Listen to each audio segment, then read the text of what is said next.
नमस्कार, कैसे हो आप सब? आई होप कि आप सभी अच्छे होंगे। मैं Sangeeta from लर्नो hub, the learning platform, जहां पढ़ सकते हैं maths, science, SST absolutely free at learnohub.com।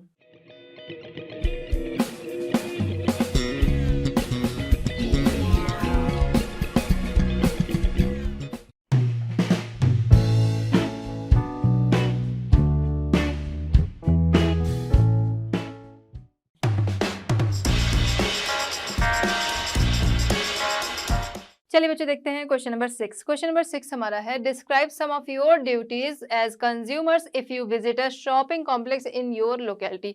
मान लीजिए आप अपनी लोकेलिटी में किसी शॉपिंग कॉम्प्लेक्स में जाते हैं, तो वहां पर आपकी रिस्पॉन्सिबिलिटी क्या होती है जब आप वहां पर सामान खरीद रहे हैं। सबसे पहली बात क्या होगी कि जब आप जो भी सामान ले रहे हैं उसके एवज में, देखिए बिल की बात बाद में आ रही है, बट हम यहाँ पर एक थॉट बता रहे हैं कि जब भी हम लोग कोई सामान लेंगे तो उसके बदले में बिल लेना ज़रूरी है। ये अपने माइंड में बना के जाना चाहिए कि हम किसी भी शॉपिंग कॉम्प्लेक्स में किसी भी शॉप पे जा रहे हैं तो सामान जो भी हम लेंगे उसका बिल लेना ज़रूरी है। ठीक है, तो सबसे पहली चीज़ क्या हो गई हमारे सामने कि हम श्योर करेंगे कि बिल या रिसिप्ट जो भी है, हम जो भी सामान ले रहे हैं, जो भी सर्विसेज ले रहे हैं, उसका हम क्या लेंगे, बिल लेंगे। ठीक है, फिर उसके बाद क्या आता है, checking the quality and guarantee of the goods. जो भी सामान हम ले रहे हैं उसकी क्वालिटी हम देखेंगे कि कैसी है और सही है कि नहीं है। जो भी सामान हम ले रहे हैं तो उसकी क्वालिटी हम चेक करेंगे। और कई बार होता है कि हम बहुत सारी चीज़ें लेते हैं, जैसे अगर आप कपड़े लेने गए तो हो सकता है वो कहीं कटे फटे, तो वो चीज़ें हमको वहीं पे चेक करनी चाहिए। या फिर कई बार होता है कि हम कोई सामान ले रहे हैं, वो पैक्ड सामान हमें मिलना चाहिए, बट वो क्या है, कहीं से ओपन है। हो सकता है उसमें से किसी ने कुछ क्वांटिटी कम कर ली हो सकता है वो ले जाने में कहीं पे वो पैकेट जो है वो फट गया हो। ठीक है, हो सकता है कि चूहों ने उसे खराब कर दिया हो। तो बहुत सारे रीजंस हैं जिसकी वजह से पैकेट हो सकता है कि ओपन हो। तो हमें ये सारी चीज़ें वहीं पे इंश्योर कर लेनी चाहिए कि जो चीज़ हम ले रहे हैं उसकी क्वालिटी ठीक है कि नहीं, उसकी क्वांटिटी ठीक है कि नहीं, कि हम अगर हमने 1 केजी कोई चीज़ मांगी है तो वहाँ पर वो हमें 800 900 इतने ग्राम ऐसे करके उसने दे दिया, बता दिया कि ये 1 केजी है। तो ये सारी चीज़ें हमको वहीं पे इंश्योर कर लेनी चाहिए। ये एक जागरूक जो कंज्यूमर है उसकी निशानी है। ठीक, उसके बाद इंश्योर आईएसआई एंड एगमार्क। तो जो भी चीज़ हम ले रहे हैं उस पे हमें इंश्योर करना चाहिए कि ये चीज़ें जो हैं वो प्योर हैं, ये चीज़ें जो हैं सेफ हैं। इन चीज़ों के लिए क्या है, गवर्नमेंट ने कुछ मार्क जो हैं वो बताए हैं कि वो उन चीज़ों पे होने चाहिए। गवर्नमेंट की तरफ से जारी किए गए मार्क जो हैं वो होने चाहिए, जो कि उनकी प्योरिटी और उन चीज़ों की सेफ्टी बताते हैं। ठीक है, जैसे कि हॉलमार्क हो गया। हॉलमार्क किस पे मिलता है, हमें गोल्ड वगैरह पे मिलता है। ठीक है, आईएसआई मार्क हो गया। आईएसआई मार्क सभी चीज़ों पे होता है। मतलब ये किसी फूड से, गोल्ड से या किसी और चीज़ों से नहीं रिलेटेड है, ये सारी चीज़ों से रिलेटेड है। जो भी चीज़ें इंडिया में बन रही हैं या जो भी चीज़ें इंपोर्ट होके आ रही हैं, उनकी क्वालिटी चेक करके उन पे आईएसआई का मार्क लगाया जाता है। तो हम श्योर करेंगे कि हमारी जो चीज़ें हैं उन पे हॉलमार्क जिस तरह की जो चीज़ें हैं, जिस तरह के उसके मार्क होने चाहिए वो है कि नहीं है। आईएसआई मार्क हो गया या फिर एग मार्क हो गया, जो हमारी एग्रीकल्चर से रिलेटेड चीज़ें हैं, हमारे पल्सेस हैं, राइस हैं, सीडलेस टैमरिंड है। तो इस तरीके की जो भी चीज़ें वो दे रहे हैं वो सारी चीज़ें क्या हैं, वो हमारी एग मार्क्स उस पे लगे होते हैं, जो कि रिलेटेड हैं किससे, डायरेक्ट जो रिलेटेड है एग्रीकल्चर से। ठीक है, वो हो गया। उसके अलावा हम देखते हैं एक और मार्क देखते हैं, FSSAI का मार्क। ठीक है, ये ऐसे आता है, यहाँ पर ये लीक होगी, तो ये मार्क भी हम देखते हैं। तो ये जो बताते हैं, ये क्या बताते हैं कि फूड जो है वो सेफ है, जो चीज़ हम खरीद रहे हैं। क्यों? क्योंकि हमारी हेल्थ जो है वो बहुत ज़रूरी है। तो वो ये चीज़ें क्या बताती हैं, उन चीज़ों की सेफ्टी बताती हैं, प्योरिटी बताती हैं। तो जब भी हम सामान लेंगे तो हम ये चीज़ें भी देखेंगे। ठीक, इफ़ एनी प्रोड्यूसर और trader cheats in any way, then complain in consumer court. तो अगर कोई भी ट्रेडर या प्रोड्यूसर जो है वो चीट करता है तो उसके लिए कंज्यूमर कोर्ट जाएंगे। जैसा कि अभी बात हुई कि उसने बताया कि सामान वो हम जितना मांगा हमने उतना दे रहा है, बट वो कम दे रहा है, और ये चीज़ आपको पता चल गई। तो ये सारी चीज़ें क्या हैं, कंज्यूमर कोर्ट आप जा सकते हैं। या कुछ और भी आपके साथ चीट हो रहा है या मिसबिहेव हो रहा है, तो इन चीज़ों के लिए आप कंज्यूमर कोर्ट जा सकते हैं। तो एक जब कोई कंज्यूमर जो है वो कहीं जा रहा है, जैसा कि क्वेश्चन में है कि आप अपनी किसी लोकेलिटी के किसी शॉपिंग कॉम्प्लेक्स में जाते हैं तो आपकी क्या रिस्पॉन्सिबिलिटी बनती है। तो इन चीज़ों की जागरूकता जो है वो होनी चाहिए आपको। चलिए बच्चों देखते हैं क्वेश्चन नंबर 7। क्वेश्चन नंबर 7 हमारा है, suppose you buy a bottle of honey and a biscuit packet, which logo और mark you will have to look for and why. Suppose कि आप कोई हनी बॉटल या बिस्किट पैकेट खरीद रहे हो, उस पे आप कौन सा मार्क या फिर कौन सा लोगो आप उस पे देखोगे और क्यों। तो जब भी हम कोई हनी बॉटल या बिस्किट ले रहे हैं, हम अगर लेने गए हैं तो हम उस पे क्या देखेंगे कि कोई फूड ग्रेन्स बने हों, ट्री बने हों, उस पे बहुत सुंदर सुंदर पिक्चर हो, क्या हम उसे देखेंगे? नहीं। हम उस पे क्या देखना चाहेंगे? हम उस पे देखना चाहेंगे ISI मार्क हो या फिर एग मार्क हो या फिर उस पे FSSAI का मार्क हो। क्यों देखेंगे? जिससे कि हमें पता रहेगा कि ये जो हम प्रोडक्ट ले रहे हैं, ये इसकी क्वालिटी जो है वो सेफ है हेल्थ के लिए या नहीं है। ठीक है, फूड सेफ्टी मतलब फूड जो है वो सेफ है या नहीं है। तो ये चीज़ें क्या है, इंश्योर करते हैं, ये जो मार्क्स हैं ये इंश्योर करते हैं कि ये जो चीज़ें हैं वो आपके फूड के लायक हैं। ये आपका जो फूड है ये सेफ है। ठीक है, इसके लिए ये मार्क्स होते हैं। तो जब भी कोई चीज़ लेने जाए तो ये मार्क्स उस पर ज़रूर होने चाहिए। While buying honey bottle and biscuit packet, we will see ISI egg mark, FSSAI mark on it. It is important to look for it while buying food items as these marks help in ensuring good quality. तो ये चीज़ें क्या ensure करती हैं कि जो चीज़ हम ले रहे हैं वो अच्छी क्वालिटी का है। क्यों? क्योंकि ये चीज़ें तय करती, जो हम चीज़ें ले रहे हैं, हम बिस्किट ले रहे हैं, हनी ले रहे हैं या कोई भी फूड आइटम ले रहे हैं, तो वो इन चीज़ों की जांच होती है। उसके आधार पर उन्हें ये सर्टिफिकेट मिलता है, ये मार्क मिलता है कि वो अपनी चीज़ पर ये मार्क लगा सकते हैं कि उनका जो फूड है वो सेफ है। तो इसलिए जब भी लेने जाएं कोई चीज़ फूड आइटम, तो वहाँ पर ये मार्क्स जो हैं वो होने चाहिए।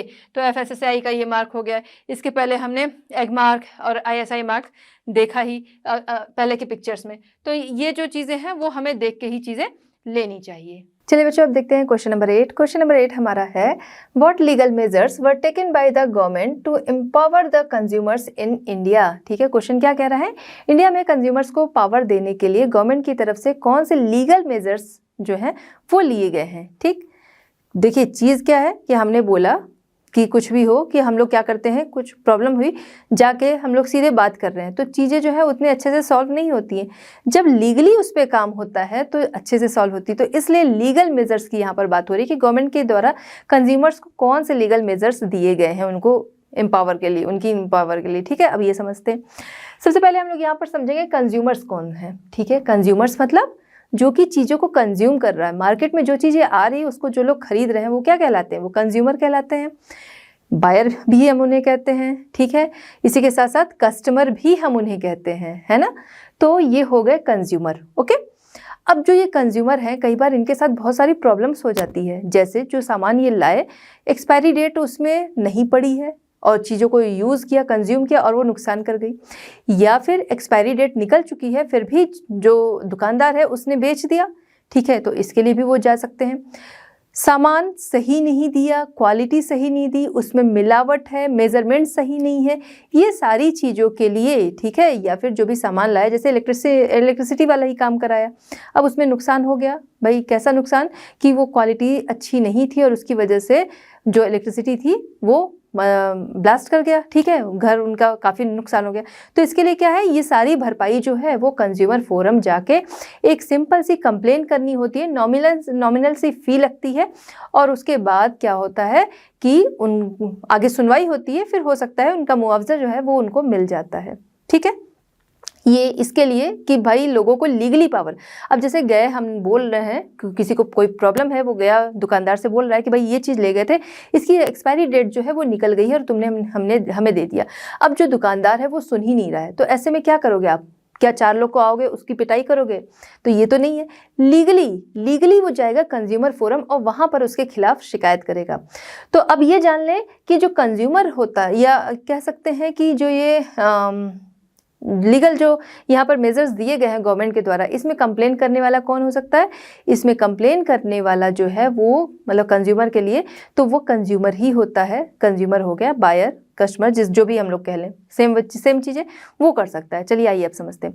तो यहाँ पर कस्टमर प्रोटेक्शन एक्ट जो है वो लाया गया 1986 में। कब लाया गया? 1986 में, जिसको कि कोपरा के नाम से जाना जाता है। इस एक्ट के तहत नॉमिनल सी फी लगती है। जो कंप्लेन है कंज्यूमर फोरम जाके वो कंप्लेन जो है वो दर्ज की जाती है। फिर कोई लॉयर वगैरह करने की ज़रूरत नहीं होती है और बातें हैं जो वो सुलझा दी जाती हैं। ठीक है, अब इसमें जो सुनवाई होती है, देखिए अब यहाँ पर क्या है, कंप्लेन करने के लिए भी यहाँ पर 3 लेवल जो है वो बनाए गए हैं। ठीक है, 3 टायर जुडिशियल सिस्टम यहाँ पर बनाया गया है। फर्स्ट क्या है?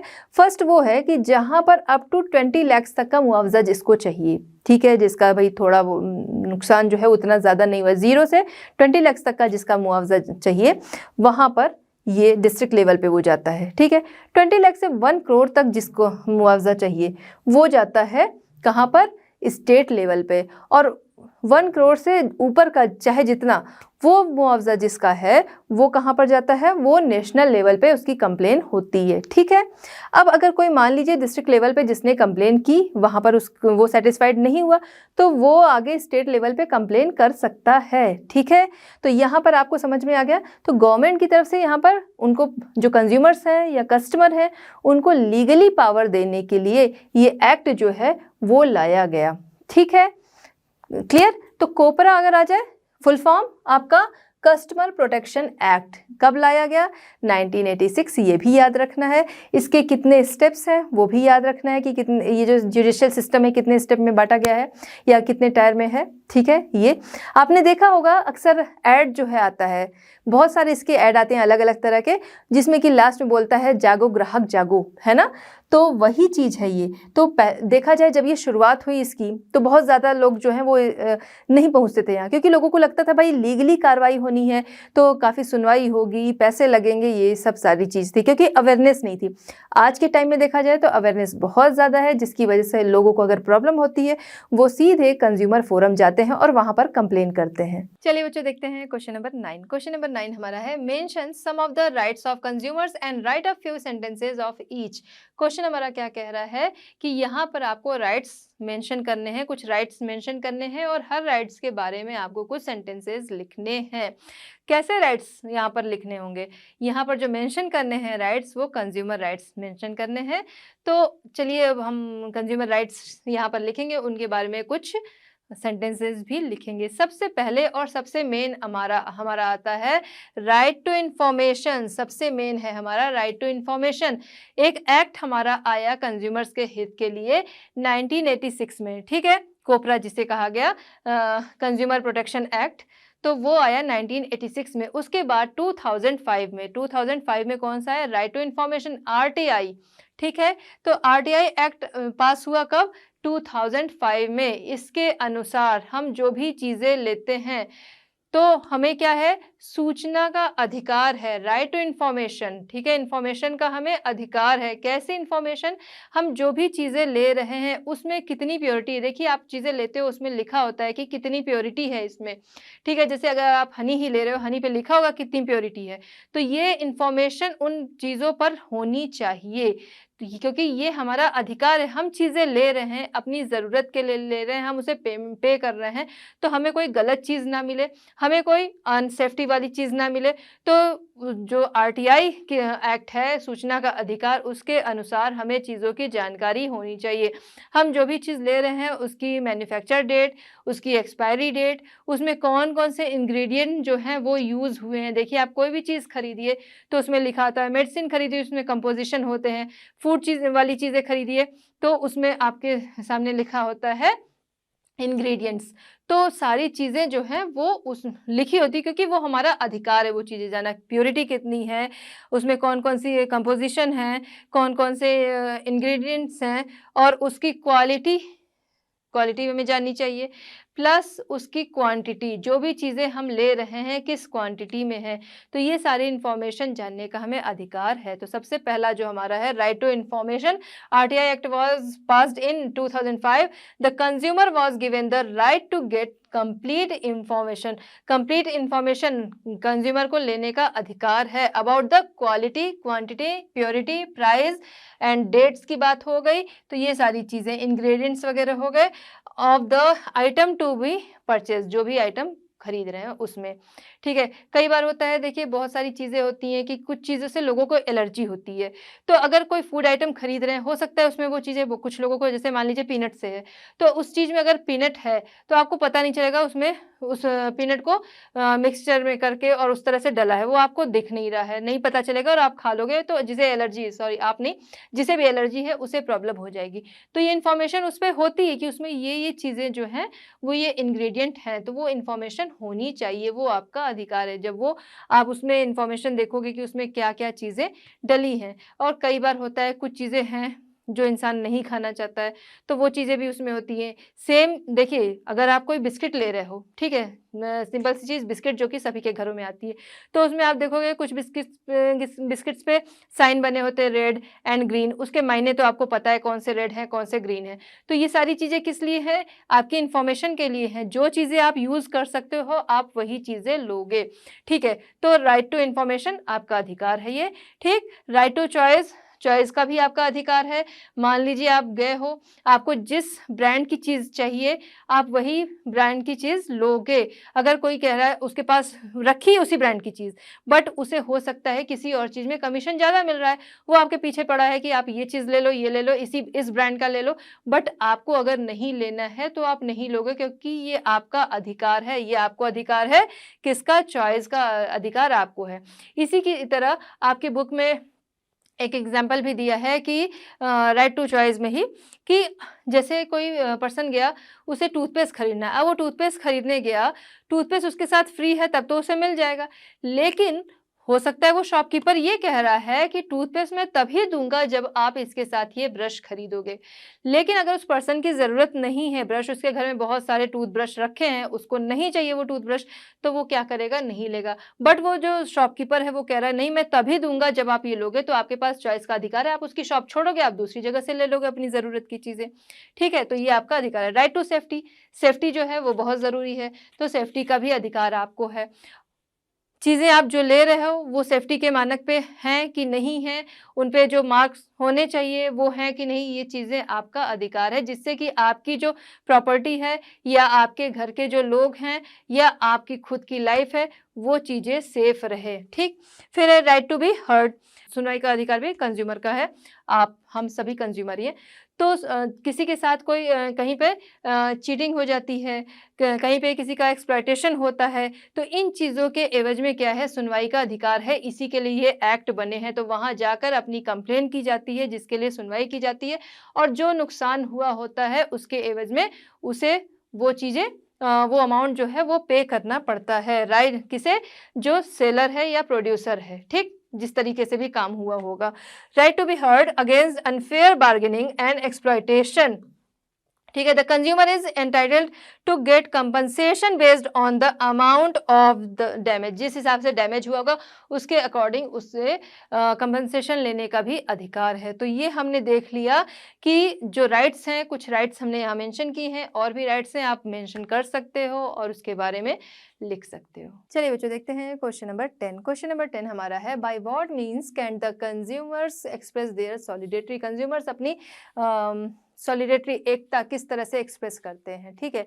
तो कंज्यूमर अपनी सॉलिडेटरी कैसे एक्सप्रेस करते हैं? पहले तो कंज्यूमर क्या करते हैं? ऑर्गेनाइज हो जाते हैं, ग्रुप्स में ऑर्गेनाइज होते हैं। Consumers can show their solidarity by organising into groups में ऑर्गेनाइज होकर वो अपनी सॉलिडेटरी जो है वो शो करते हैं। इसके बाद वो क्या करते हैं कि अपनी यूनिटी, अपनी एकता दिखाने के लिए, परफॉर्म करने के लिए वो क्या करते हैं कि ऑर्गेनाइजेशन, कंज्यूमर ऑर्गेनाइजेशन क्रिएट करने के लिए वो प्रेरित होते हैं। Consumers have been inspired to form consumer organisation to create their unity and to perform what is known as consumer code, तो वो क्या करते हैं, क्रिएट करते हैं, कंज्यूमर ऑर्गेनाइजेशन क्रिएट करने के लिए वो प्रेरित होते हैं, या फिर कंज्यूमर ऑर्गेनाइजेशन क्रिएट करते हैं जिसे कि कंज्यूमर कोड के नाम से जाना जाता है। देखिए अपनी एकता वो कैसे दिखाएंगे, जिसकी जो शिकायत है तो उसके लिए वो कंज्यूमर कोर्ट जाते हैं, लोग एक साथ आते हैं। कई चीज़ें होती हैं ना कि किसी के खिलाफ या किसी सामान के खिलाफ लोग एक साथ आ जाते हैं, तो उससे क्या करते हैं, इस तरह करके वो कोर्ट में केस फाइल करते हैं। और जहाँ पर होता है कि प्रेशर जब ज़्यादा है तो उन चीज़ों की सुनवाई भी जल्दी होती है, और उस प्रेशर की वजह से चीज़ें जो हैं वो संज्ञान में ली जाती हैं, मतलब चीज़ें जो हैं वो ध्यान में ली जाती हैं। ठीक है, these organisation tell how to file a case in consumer court, तो ये ऑर्गेनाइजेशन क्या करती हैं, बताती हैं कि कंज्यूमर कोर्ट में किस तरह से केस को फाइल किया जाए। तो इस तरह से कंज्यूमर जो है वो अपनी एकता दिखाते हैं कि एक साथ आ जाते हैं किसी भी प्रोडक्ट या किसी भी चीज़ के खिलाफ, और फिर उस तरह से वो केस फाइल करते हैं, तो आगे सुनवाई होती है, अगर वो सही पाए जाते हैं तो फिर उनके फेवर में फैसला होता है। अब ये जो कंज्यूमर कोर्ट है या फिर जो एक्ट बने हैं, तो ये चीज़ें जो हैं इसका फ़ायदा लेने की बात, जैसे अभी पहले भी हुआ कि बहुत से इलिटरेट हैं, इग्नोरेंट पर्सन हैं, तो इसके लिए क्या है, समय-समय पर हमारे टीवी में, रेडियो में अब आजकल के टाइम में सबके हाथ में मोबाइल है, तो जो भी चीज़ें हम देख रहे हैं यूट्यूब वगैरह, तो सब पे क्या है, समय-समय पर ऐड आता रहता है, जागो ग्राहक जागो के नाम से, बहुत लंबे टाइम से ये चीज़ें आ रही हैं। ठीक है, तो उसमें क्या है, दिखाते हैं किसी कंज्यूमर के साथ कोई चीटिंग हुई है, तो वो क्या करता है, आगे जाके अपनी शिकायत दर्ज करता है, और जो अगर सही पाया जाता है तो उसके फेवर में फैसला आता है। तो ये चीज़ें क्या है, कई बार होता है बहुत सारे एक्ट होते हैं वो हम सुन रखे होते हैं, ठीक है, हमने उसे सुना कि हाँ ये चीज़ें होती हैं, बट हमारे ध्यान से उतर गई, कभी हमारे साथ चीट हुआ ये तो, या एक्सप्लॉयटेशन हुआ, बट हमें उसका ध्यान नहीं आता है।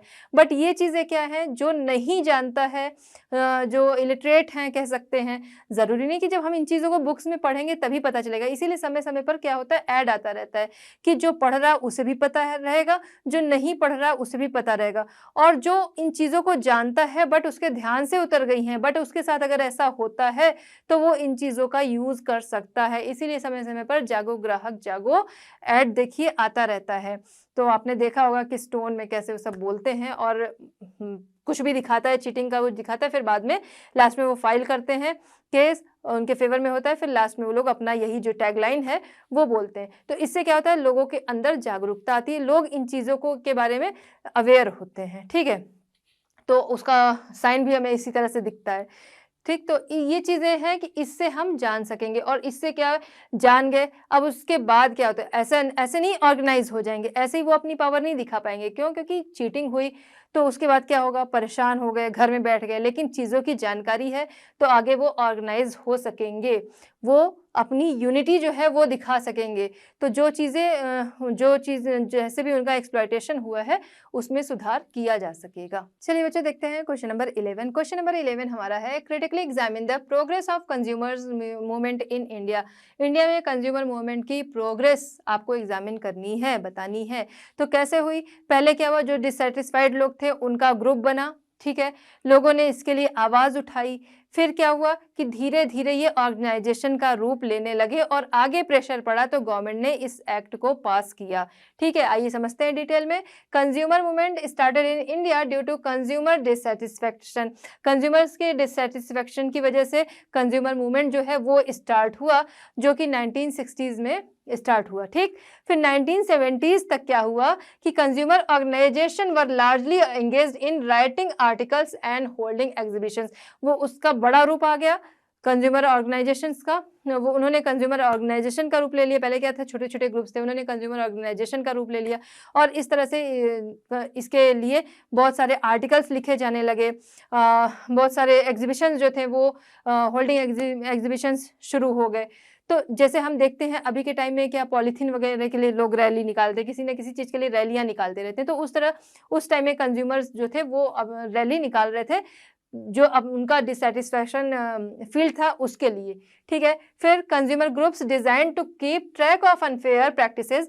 मोर recently India witnesses an upsurge in the number of consumer groups.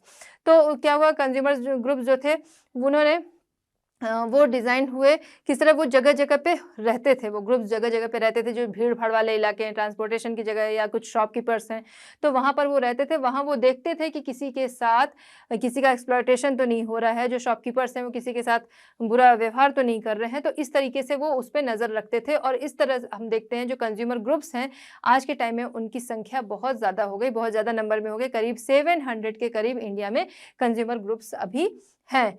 तो फिर because of all these efforts a major step taken in 1986 by the Indian government was the enactment of the Consumer Protection Act 1986 properly known as COPRA। तो क्या हुआ कि बहुत सारे organisation जो हैं वो साथ में आ गए, लोग आवाज़ उठाने लगे, मूवमेंट होने लगा। तो इससे क्या हुआ, गवर्नमेंट के ऊपर प्रेशर पड़ा, गवर्नमेंट को भी लगा बात तो सही है कि जो कंज्यूमर्स के साथ का जो एक्सप्लॉयटेशन हो रहा है, अगर इसे रोका नहीं गया तो क्या होगा कि ये और बढ़ेगा ही, उनकी मनमानी जो है जो शॉपकीपर्स हैं, प्रोड्यूसर्स हैं, तो वो बढ़ेगी। तो इसके लिए गवर्नमेंट ने क्या किया, एक्ट पास किया, जिसे कि हम कंज्यूमर प्रोटेक्शन एक्ट 1986 के नाम से जानते हैं। तो उस टाइम में ये एक्ट लाया गया जो कि कंज्यूमर्स के हित के लिए था, जिसमें कि कंज्यूमर्स के साथ जो भी गलत हुआ है उसकी सुनवाई की जाने वाली थी, और इसके अलावा जो भी उनका डैमेज हुआ है उसके एवज में मुआवजा भी उन्हें दिलाया जाना था। तो इस तरीके का लोगों के एफर्ट के साथ, लोगों के प्रेशर करने के बाद गवर्नमेंट की तरफ से ये एक्ट जो है वो पास हुआ कंज्यूमर के हित के लिए, जिसे कि हम कोपरा कंज्यूमर प्रोटेक्शन एक्ट के नाम से भी जानते हैं। कंज्यूमर प्रोटेक्शन एक्ट 1986 तो है, बट उसका शॉर्ट फॉर्म कोपरा जो है उसके नाम से हम इसे जानते हैं। तो इसका जो हमारा क्वेश्चन था कि इसका प्रोग्रेस जो है वो किस तरह से हुआ, आपने देखा पहले क्या हो, छोटे-छोटे ग्रुप्स बने, फिर उसने बड़े ग्रुप का ले लिया रूप, जगह-जगह वो क्या किए, लोगों पे नज़र रखते थे कि कहीं पे किसी के साथ गलत तो नहीं रहा है, गवर्नमेंट पे प्रेशर पड़ा, और इस तरह से करके गवर्नमेंट ने ये एक्ट लाया जो कंज्यूमर्स के हित के लिए था। चलिए बच्चों देखते हैं क्वेश्चन नंबर 12। क्वेश्चन नंबर 12 हमारा है मैच द फॉलोइंग, मैच कराना है किससे किसे, आइए देखते हैं। हम क्या करेंगे, दोनों साइड को पहले पढ़ेंगे 1 बाय 1, उसके बाद क्या करेंगे, कुछ तो हमारे माइंड में आ जाएगा किससे किसका मैच है, तो हम देखते हैं। आइए क्वेश्चन नंबर 12 हमारा है मैच द फॉलोइंग। फर्स्ट हमारा है availing details of ingredients of a product, second हमारा है एगमार्क, थर्ड हमारा है accident due to faultily engine in a scooter, 4 district consumer court, 5 consumers international, 6 हमारा है ब्यूरो ऑफ इंडियन स्टैंडर्ड्स।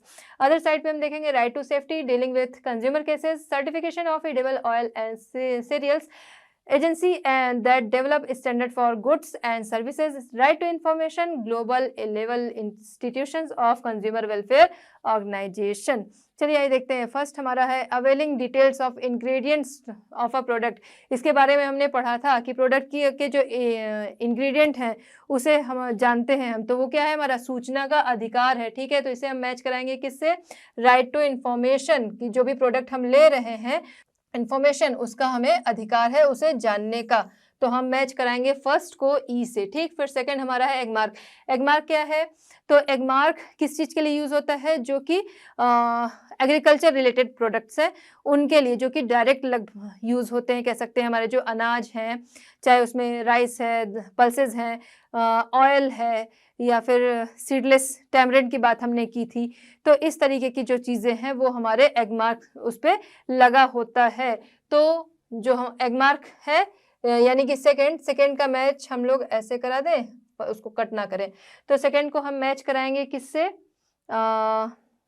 कहाँ पर है इसका ऑप्शन, इसका ऑप्शन हमारा है ये है सी से, सॉरी यहाँ पे है certification of edible oil and cereals. तो ये क्या है, एगमार्क जो है वो सर्टिफिकेशन है किसके लिए, सीरियल्स, ऑयल एंड जो भी ग्रेन्स हैं हमारे वो हुए, तो इन चीज़ों के लिए सर्टिफिकेशन है। वो एगमार्क जो है वो बताता है कि ये एग्रीकल्चर बेस्ड चीज़ें हैं और जो कि सेफ़ हैं, तो उसको देख के हम चीज़ें लेते हैं। Accident due to faultily engine in a scooter, तो स्कूटर है जिसका एक्सीडेंट हो गया इंजन में फॉल्ट की वजह से, तो इससे क्या, इसे हम किससे मैच कराएंगे, राइट टू सेफ्टी। ये हमारा राइट है किसका, सेफ्टी का। तो अगर ऐसा होता है, इंजन में फॉल्ट की वजह से ऐसा होता है, तो राइट टू सेफ्टी के लिए हम कंज्यूमर कोर्ट जा सकते हैं। वहाँ पर क्या होगा, उसकी सुनवाई होगी और जो भी डैमेज हुआ होता है उसके एवज में मुआवजा जो होता है वो कंपनी को देना पड़ता है। फिर नेक्स्ट हमारा है डिस्ट्रिक्ट कंज्यूमर कोर्ट। जिला उपभोक्ता अदालत जो होती है उसका क्या काम है? Dealing with consumer cases. District consumer court जो है वो कंज्यूमर केसेस जो होते हैं उसे डील करती है। तो फोर्थ जो हमारा है वो मैच होगा किससे? बी से होगा। ठीक है, चीजें आपको बहुत आसानी से समझ में आ रही है क्योंकि सारी चीजें हमने पहले डिस्कस कर रखी हैं। नेक्स्ट हमारा है consumers international. International consumer international तो global level institution of consumer welfare organization से इसका मैच होगा। ठीक है, नाम से भी हमें पता चल रहा है। नेक्स्ट है ब्यूरो ऑफ इंडियन स्टैंडर्ड। इसके लिए हमारे पास एक ही बचा है, उसके अलावा ब्यूरो यहाँ पर है bureau of Indian standard. Indian standard का ब्यूरो अगर हम देखें तो agency that develop standard for goods and services. ये क्या है? ब्यूरो ऑफ इंडियन स्टैंडर्ड ये एक एजेंसी है जो क्या करती है? गुड्स एंड सर्विसेज का स्टैंडर्ड जो है वो डेवलप करती है। यहीं पे चीज़ों की जांच होती है, तो चीज़ें जो हैं वो उनकी क्वालिटी वगैरह डेवलप होती हैं, उन्हें सर्टिफिकेशन मिलता है। तो यहाँ पर bureau of Indian standards agency that develop standards for goods and services, यानी कि जो हमारा 6 है उसका मैच है डी से। तो इस तरह हमारा मैच ऑफ द फॉलोइंग जो है वो होता है कंप्लीट। और आपको समझ में भी आ गया होगा किससे किसे मैच कराना है, क्योंकि हर टॉपिक को हमने पहले उस पर बात की है। चलिए बच्चों देखते हैं क्वेश्चन नंबर 13। क्वेश्चन नंबर 13 हमारा है से ट्रू और फॉल्स। ट्रू और फॉल्स में हमें आंसर करना है। इसमें फर्स्ट हमारा है कोपरा अप्लाइज ओनली टू गुड्स। कोपरा यानी कि कंज्यूमर प्रोटेक्शन एक्ट जो है वो सिर्फ गुड्स पर अप्लाई होता है। तो ये क्या है? ये ट्रू है या फॉल्स है? ये है फॉल्स, क्योंकि कोपरा जो है वो अप्लाई होता है सर्विसेज पे भी, गुड्स एंड सर्विसेज दोनों पर होता है। तो ये क्या हो गया? ये हमारा हो गया फॉल्स, जिसे हम शो करेंगे एफ से। नेक्स्ट हम देखते हैं सेकंड हमारा है India is one of the many countries in the world which has exclusive court for consumer redressal. Consumer redressal के लिए इंडिया, बहुत सारी कंट्रीज में इंडिया भी एक ऐसा देश है जहां पर कि कंज्यूमर रिड्रेसल के लिए एक्सक्लूसिव कोर्ट्स हैं। तो ये क्या होगा? ये है राइट हमारा आंसर, क्योंकि इंडिया में जो भी कंज्यूमर पीड़ित होता है उसके लिए क्या होता है? उसके लिए कोर्ट है। तो यहाँ पर हम इसे शो करेंगे टी से। ठीक है, नेक्स्ट हमारा है थर्ड हमारा है when a consumer feels that he has been exploited he must file a case in the district consumer court. Consumer को जब लगता है कि उसका शोषण हुआ है, वो एक्सप्लॉइटेड हुआ है, तो उसे केस फाइल करना चाहिए कहाँ पर? कंज्यूमर कोर्ट में, डिस्ट्रिक्ट कंज्यूमर कोर्ट में। तो इसके बारे में हमने जस्ट पहले ये भी डिस्कस किया है कि डिस्ट्रिक्ट कंज्यूमर कोर्ट में केस जो है वो फाइल किया जाता है जब कोई अपने को चीटेड पाता है कि चीट हुआ है, एक्सप्लॉइट हुआ है। तो ये क्या होगा? ये है हमारा ट्रू, जिसे हम शो करेंगे टी से, क्योंकि डिस्ट्रिक्ट कंज्यूमर कोर्ट में जाके इन चीज़ों की शिकायत की जाती है। फिर हमारा है फोर्थ हमारा है it is worthwhile to move to consumer courts only if the damages incurred are of high value. ठीक है, तो यहाँ पर क्या है? कंज्यूमर कोर्ट आप जा सकते हो तभी जब आपका बहुत ज़्यादा डैमेज हुआ हो। ठीक है, या फिर कंज्यूमर कोर्ट तब आपको जाना चाहिए जब आपका बहुत ज़्यादा डैमेज हुआ हो। तो ये क्या है? ये है फॉल्स, क्योंकि थोड़ा भी डैमेज है या फिर एक्सप्लॉइटेशन हुआ है तो जाना चाहिए। क्यों? क्योंकि इसकी वजह से जो भी शॉपकीपर है या प्रोड्यूसर है, पहली बात कि उसका मन बढ़ता है, इससे वो क्या होगा? वो उससे वो और लोगों के साथ भी ये चीज़ें करेगा। उसके अलावा आपका राइट है सही चीज़ पाने का, चाहे वो कम वैल्यू की हो या ज़्यादा वैल्यू की हो। तो ये क्या है? ये है फॉल्स, क्योंकि ज़रूरी नहीं है जब चीज़ बहुत ज़्यादा उसमें आपके पैसे लगे हुए हैं तभी आप उसके लिए, अगर आपके साथ चीट हो रहा है तभी आप उसके लिए जाकर केस फाइल करो। तो यहाँ पर ये क्या हो गया? हमारा स्टेटमेंट ये हो गया फॉल्स। नेक्स्ट हमारा है फिफ्थ हमारा है hallmark is the certification maintain for standardisation of jewellery. तो हॉलमार्क जो होता है वो ज्वेलरी के लिए होता है। तो ये क्या है? ये भी सही है हमारा। जो हमने देखा था BIS का, पहले हमने लोगो देखा था ना, कुछ ऐसे ऐसे करके बना हुआ था, कुछ ऐसा बना हुआ था, यहाँ सेंटर में एक डॉट था। तो BIS का जो हॉलमार्क वो ज्वेलरी के लिए होता है। तो ये क्या है? ये हमारा ट्रू है। तो इसे हम शो करेंगे किससे? टी से। ठीक। नेक्स्ट हमारा है 6 हमारा है the consumer redressal process is very simple and quick. Consumer redressal process जो है वो बहुत ही सिंपल है और जल्दी होता है। तो ये क्या है, ये फॉल्स है। वैसे भी इंडिया में कोई चीज़ बहुत जल्दी नहीं हो सकती है। तो कंज्यूमर रिड्रेसल प्रोसेस जो होता है वो बहुत जल्दी नहीं होता, टाइम लेता है। हाँ, ये और बात है कि डिमांड की जा रही है कि इन चीज़ों को जल्दी किया जाए, बट फिलहाल ये लेट होता है, बहुत टाइम लेके होता है, टाइम टेकिंग है, बहुत जल्दी नहीं होता। तो ये क्या हो गया, ये हमारा फॉल्स हो गया स्टेटमेंट। फिर हम आते हैं नेक्स्ट, यानी कि 7th हमारा है a consumer has the right to get compensation depending on the degree of the damage. Consumer जो है उसे राइट है कि जो भी उसका डैमेज हुआ है उसके अकॉर्डिंग उसे कंपनसेशन मिले, या कंपनसेशन लेने का उसे अधिकार है, राइट है। तो ये क्या है, ये ट्रू है। क्यों? क्योंकि जब वो केस फाइल करेगा तो अगर वो सही पाया जाता है तो जो भी उसका डैमेज हुआ है उसके अकॉर्डिंग क्या होगा कि उसे कंपनसेशन मिलेगा ही मिलेगा। जो ट्रेडर है या फिर कह सकते हैं शॉपकीपर है या प्रोड्यूसर है, वो उसे उसे उतना पे करना पड़ेगा। तो ये क्या है, ये ट्रू है। इसे हम शो करेंगे टी से। तो इस तरह हमारा ये चैप्टर, यानी कि कह सकते हैं जो हमारे सॉल्यूशंस हैं इस चैप्टर के, वो होते हैं कंप्लीट। आई होप कि आपने एंजॉय किया होगा और आपको समझ में भी आया होगा। तो बच्चों, हमारा ये चैप्टर होता है कंप्लीट। मिलते हैं नेक्स्ट चैप्टर नेक्स्ट सॉल्यूशन के साथ at Learn Hub. Learn Hub free है पर बेस्ट है। हमारे साथ बने रहने के लिए थैंक यू।